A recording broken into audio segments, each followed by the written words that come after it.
I'm Liz Robbins. I'm the Executive Director of the Garland County Historical Society.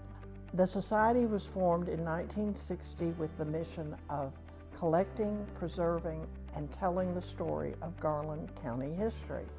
Also in that year, we published our first yearly journal, The Record, and also started our monthly meetings at which we give free programs about history to the public. We didn't have a permanent home until 1999 when we purchased this building at 328 Quapaw Avenue. And since then, our volunteers have worked very hard. We're now up to 29 volunteers. We're open 5 days a week from 9 to 1. We archive and conserve a very large photograph collection. We've digitized over 80,000 images. Also, we have books, maps, newspapers, and memorabilia. Our volunteers help researchers from the local community and from across the country.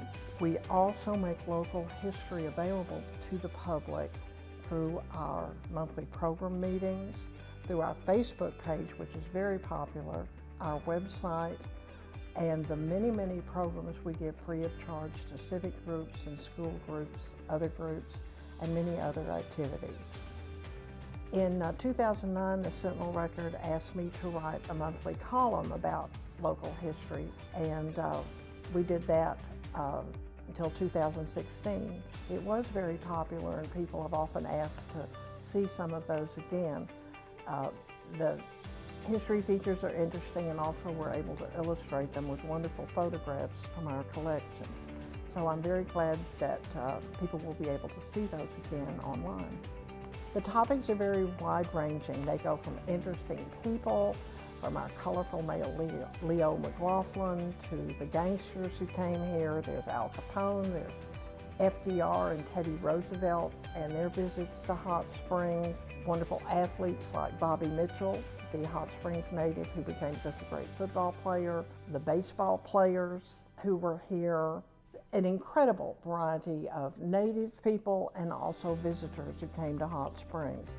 Also places in Hot Springs, everything from the Grand Opera House to Whittington Park, the Pleasant Street Historic District, the train depot, the drive-ins, the movie theaters, Camp Garrity, which is a fascinating part of our history that people may not know about, but when they see the column they will.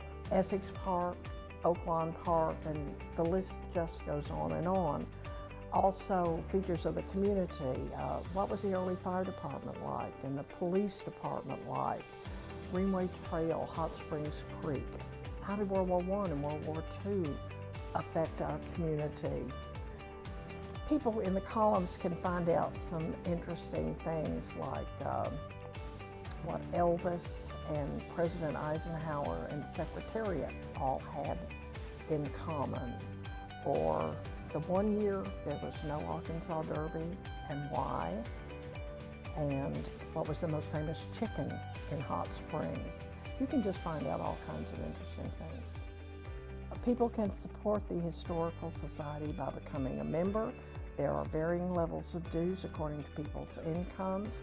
They can buy our publications, and of course, donations are incredibly helpful too. We also welcome donations of things that they think we might want to preserve. Those photographs in the attic, or pamphlets, or matchboxes, or just all kinds of things that might relate to our history. So in 2018, with the help of our wonderful community, we raised funds and expanded our building. We're very grateful to the community. The Oaklawn Foundation was very generous, other groups, and many individuals. So with the help of many people, we were able to expand the building, get a wonderful archival storage room with movable shelving that is climate controlled and has a clean fire suppression system. We were able to expand the reception area for visitors, get a handicapped bathroom, get a larger file room. We really needed these things in order to serve the community.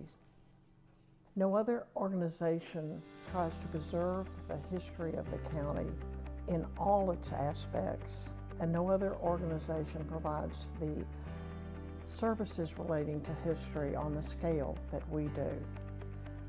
The history of a community benefits a community in tangible and intangible ways. So our mission is not just to preserve the history, but to make it very easily accessible to people.